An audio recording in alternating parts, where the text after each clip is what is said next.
Hi hello welcome to my channel SMS పక్కా middle class family. అందరూ ఎలా ఉన్నారండి? అందరూ బాగున్నారా? ఇక్కడ నేను చూపిస్తుంది దబ్బకాయ అండ్ అల్లం అన్నమాట. దబ్బకాయ అల్లం చట్నీ చేద్దామని ప్రిపరేషన్ చేసుకుంటున్నాను. అది మీకు చూపిస్తున్నాను. మీరు ఎవరికైనా నచ్చితే లైక్ చేయండి. అలాగే దబ్బకాయ అనేది పచ్చగా పండిన కాయ అయితే మనకి చట్నీకి ఎంతో బాగుంటుంది, టేస్ట్గా కూడా ఉంటుంది. ఒక బాండీ తీసుకొని బాండీలో వాటర్ పోసేసుకొని అందులో క్రిస్టల్ సాల్ట్ వేసుకోవాలి. అంటే రాక్ సాల్ట్ అంటారు, లేకపోతే కల్లుప్పు అంటారు కదా, అది వేసేసుకొని అందులో దెబ్బకాయ పెట్టేసి మూత పెట్టేసేయాలన్నమాట. మూత పెట్టేసిన తర్వాత కొంచెం మధ్య మధ్యలో ఒకసారి చూసుకుంటూ ఉండాలి, వాటర్ ఉన్నాయా లేకపోతే అయిపోయినాయా అని. ఇక్కడైతే నేను ఉన్నాయి, వాటర్ ఉన్నాయి, కానీ ఒకసారి అటు ఇటు తిప్పుదామని చూస్తున్నాను. ఇంకొక పక్క పొయ్యి అంటించేసుకొని పొయ్యి మీద బాండీ పెట్టేసి బాండీలో బాండీలో పచ్చిశనగపప్పు, మినపప్పు, జీలకర్ర వేసేసుకొని వేయించుకోవాలి. అంటే అల్లం పచ్చడికి మనం ఎట్లా అయితే ప్రిపేర్ చేసుకుంటామో అట్లా ప్రిపేర్ చేసుకోవడం అండి. కాకపోతే దానికి చింతపండు వాడతాము. ఇది చింతపండు కాకుండా దబ్బకాయ.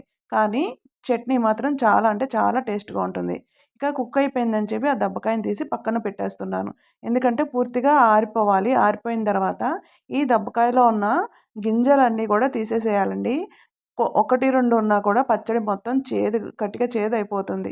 గింజల వల్లే చేదవుతుందండి. చాలామంది దబ్బకాయ చట్నీ చేస్తే చేదుగా ఉంటుంది, మేము చేసుకోమంటారు కదా. ఇలా ఒకసారి చేసి చూడండి.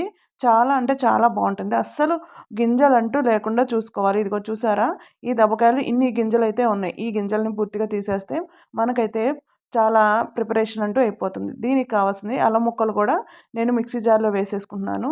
అలాగే బెల్లం కూడా వేసుకోవాలండి, కానీ ఇప్పుడు వేయట్లేదు. అల్లము ఉప్పు కలిపి మిక్సీ చేసుకుంటున్నాను. అలాగే ఇంకొక చిన్న జార్లో వేయించుకున్నవన్నీ ఉన్నాయి కదా, పచ్చిశనగపప్పు, మినపప్పు, జీలకర్ర, వీటిని కూడా మిక్సీ జార్లో వేసుకొని పౌడర్ చేసేసుకోవాలి. దాంతోపాటే ఉప్పు, పసుపు, కారం కూడా వేసేసానండి.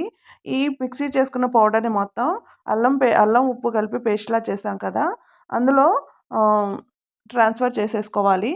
అది కూడా చూపిస్తున్నాను కదండి, ఇట్లా ట్రాన్స్ఫర్ చేసుకోవాలి. ఇలా ట్రాన్స్ఫర్ చేసుకున్న తర్వాత మనం దబ్బకాయలో గింజలు ఇవన్నీ తీసేసి పక్కన పడేసాం కదా, ఇంకా గింజలు ఒకటే తీయాలండి, మిగతావి ఏమి తీయకూడదు. మిగతాది మొత్తం కూడా ఈ మిక్సీ జార్లోకి ట్రాన్స్ఫర్ చేసుకోవటమే. చాలామంది ఈ తొక్క వల్లే చట్నీ అనేది చేదు వస్తుంది అనుకుంటారు, కానీ కాదు, గింజల వల్ల. నేను మొత్తం కూడా ఈ మిక్సీ జార్లో వేసేసాను. వేసేసిన తర్వాత బెల్లం కూడా వేస్తున్నాను. చాలామంది బెల్లం ఇంట్రెస్ట్ చూపిస్తారు, కొంతమంది ఇంట్రెస్ట్ చూపించరు. మీరు తినేదాన్ని బట్టి అల్లం చట్నీలో ఎంతవరకు తీపి తినగలరో అంతవరకు మాత్రమే వేసుకోండి. మేము మాత్రం ఏదైనా మీడియంగానే తింటాం. బెల్లం సరిపోను వేసుకుంటున్నాను, అంటే మేము ఎంత అయితే తినగలమో అంత వేసుకుంటున్నాం. ఇక్కడ బాక్స్లో చూపించిన బెల్లం వరకు పట్టిందండి నాకైతే. అది చూపిస్తున్నాను. తర్వాత ఇంకేముందండి, మన దబ్బకాయ అల్లం పచ్చడి అయితే రెడీ అయిపోయింది. చూసారా, చాలా చాలా పేస్ట్గా, చాలా కలర్ఫుల్గా కూడా ఉంది కదా. చూడటానికి ఇది ఎలా ఉందంటే దబ్బకాయ అల్లం సాస్ లాగా ఉంది కదా, కానీ కాదు. కానీ దబ్బకాయ అల్లం చట్నీ ఇది. ఇంకేముందండి, ప్రాసెస్ అంతా కంప్లీట్ అయిపోయిన తర్వాత బండి పెట్టుకొని ఆయిల్ వేసుకొని పోపు దినుసులు వేసుకొని పోపు చేసుకోవటమేనండి. పోపు చేసుకున్నాక ఇవి అన్నీ అయిపోయిన తర్వాత మిక్సీ జార్లో ఉన్న దబ్బకాయ అల్లం పచ్చడి వేసుకొని ఈ పోపులో వేసుకొని ఒక 2-3 నిమిషాలు అటు ఇటు టాస్ చేయాలి. టాస్ చేసుకుంటే మన చట్నీ అంటూ రెడీ అయిపోయింది.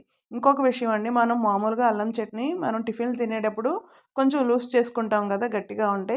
దీన్ని కూడా అలాగే చేసుకోవచ్చు. మీకు గనక ఈ వీడియో ఏమనిపించిందో ఒక కామెంట్ పెట్టండి. నచ్చితే లైక్ చేయండి. సబ్స్క్రైబ్ చేసుకోవడం మర్చిపోకండి. బాయ్. చట్నీ ఎలా ఉందో చెప్పడం మర్చిపోకండి.